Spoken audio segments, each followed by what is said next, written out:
So I'll be talking about how to stay away from sports injury. So what is sports injury? It's basically any injury when you are engaging in sports or any physical activity. It can be due to a trauma, overuse, or a faulty technique. So the classification is based on either the cause of injury or the body tissue damage. It can be a direct injury, maybe a blow from an external force. It can be collision between each other or being struck by an object. An indirect injury where there is an overstretching injury, poor technique, fatigue, and lack of fitness. So your ligament sprain, muscle strain, all comes under these category. It is one of the most common type of injury. And then comes in your overuse injury, where repeated force is placed on a bone or a structure where it does not give enough time to heal, and that is how the injury occurs. Then you have types of tissue damage in which there are soft tissue and hard tissue. So your soft tissue is again the most common type of injury where you have skin, muscle, tendon, ligaments injury. And hard tissue is the damage to the bone. We have few risk factors, intrinsic factors which are non-modifiable. That is your age, your gender, and genetics. The thing that you can actually work on is your strength, flexibility, health, and skill. And then there are the external factors, which is your training, nutrition, equipment, environment, and climate. So how does an injury occur? Well, mainly it is because of improper warm-up.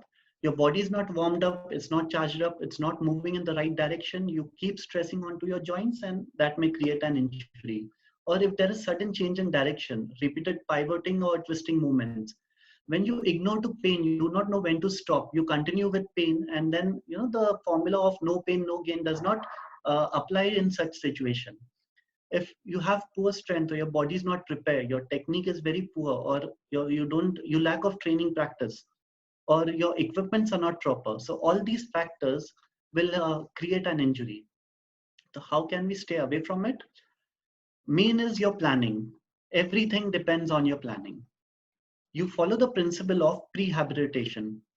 It is a preventive injury risk assessment and training to prevent an injury before it occurs. In this, we do a pre-screening in which we have a medical history, cardiorespiratory screening, and we do a musculoskeletal screening. We screen for posture, range of motion, strength, flexibility, mobility, reflex, core strength, balance proprioception. We do a video analysis, probably a biomechanical observation, and it should be a sport-specific screening. And finally, we follow the principle of progressive overload. The principle says that we do not overload the structure more than 10% every week. For example, if you're running 30 kilometers in a week, the following week you should not run more than 33 kilometers. Or if you're lifting up 10 kgs in a particular exercise, the next week you should not exceed more than 11 kgs. So this is how you progressively overload the structure. And we have 4 phases in this. Phase 1 is your functional strength and endurance phase, in which it is an introduction to the body to lift weights. It is lightweight and more repetition. Then you come on phase 2, which is more of muscle gain, hypertrophy. It is roughly 50 to 75% of the intensity, in which there are higher reps and moderate weight. Phase 3 is strength, where you start lifting up heavy weights and with few reps. It is roughly 80 to 90% of the intensity. And phase 4 is whatever strength you have, you try to convert it to power, which is 75 to 95% of the intensity. And then you go with the principle of specific training.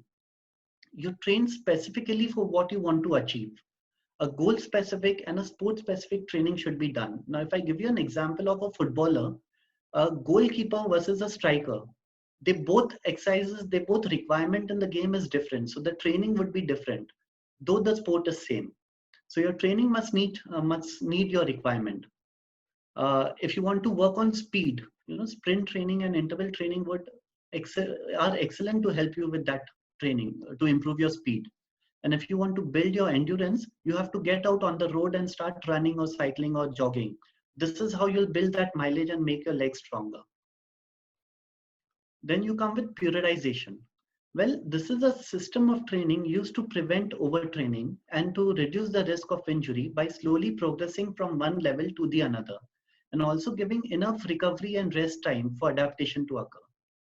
Now, if I have a player, I'll train him in such a way that once he reaches his event, his season, he's at his peak performance. He recover faster, and thus we reduce the chance of injury.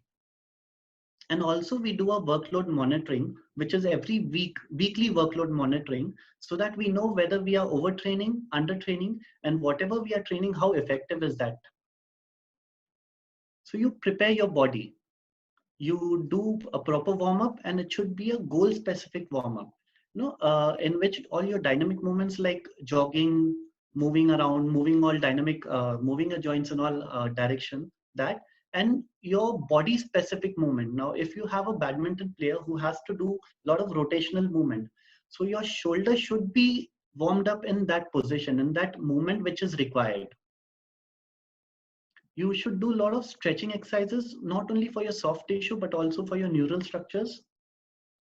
You should work on the quality of movement, which is also known as mobility. You can either use a stick to improve your mobility, yoga, animal flow, which animal flow basically, it targets your neuromuscular coordination. And finally, you improve your core strength. So a strong core will help you increase the transfer of energy, which will give you a powerful muscle contraction, improve the performance, and thus reduce the chance of injury. And a well-planned diet, a nutritious diet, is very important for muscle growth and repair. Any deficiency would cause the inefficient working of the muscle, thus leading to a injury or delay recovery. You should be well versed with your safety equipments, proper gear. Don't hide pain, and there's no formula as no pain, no gain. You should know when to stop and when to proceed. You should, if required, you should go with all the supportive equipments like kinesiology taping, rigid taping, straps or brace. And a proper cool down should be done. This is to bring your body back to the normal baseline.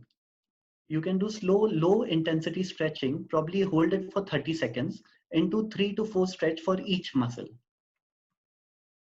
And when you talk about recovery, now if you had a game in which the temperature was at the extreme, it was all heated temperature, so probably you can get into an ice bath or an aqua pool. Hydrate yourself properly. If you are at a high altitude, you need to drink in more water as your body tends to lose on water. And a proper sleep, minimum 7 to 8 hours sleep is mandatory for recovery. You can try with cupping therapy, which creates a negative pressure. It draws in more and more blood and improves the circulation. You can get an instrument-assisted soft tissue mobilization done. You can use a foam roller to relax your muscle, a deep tissue massage, and meditation just to cool down your body.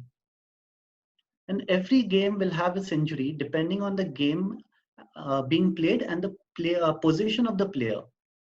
So as I told you, in football, the goalkeeper would have different sets of injuries. Probably the striker would have different sets of injury, though the sport is being played, the same sport is being played. Now, what we do on field is how you decide about an injury. So we ask the person what happened and how it happened. Next, we see the intensity of pain on a numerical rating scale or a visual analog scale. You look for swelling, bruises, color of the skin. You feel for any tenderness or deformity. Range of motion, if the person is able to move the part. You do some skill tests. Now, if suppose I have a client says, I have ankle pain.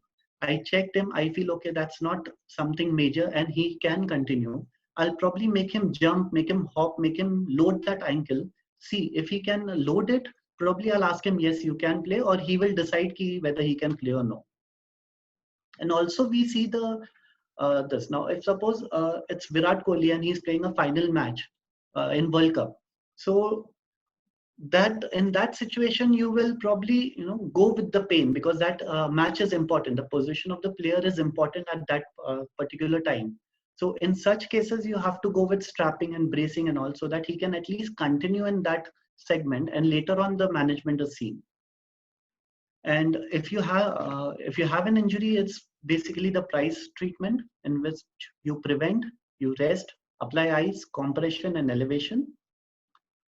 And it is very important to recognize the early signs of acute injury and what do they mean. You do your first aid management, ice heat application, You probably do a myofascial release, stretching, taping. You can go with needling or cupping, some manual mobilization, and strapping or bracing. So if I talk in brief, these are the things how you decide, how you try to maintain, and how you try to avoid sports injury. Thank you, Kevin. Thanks for giving us an insight into prevention of sports injuries.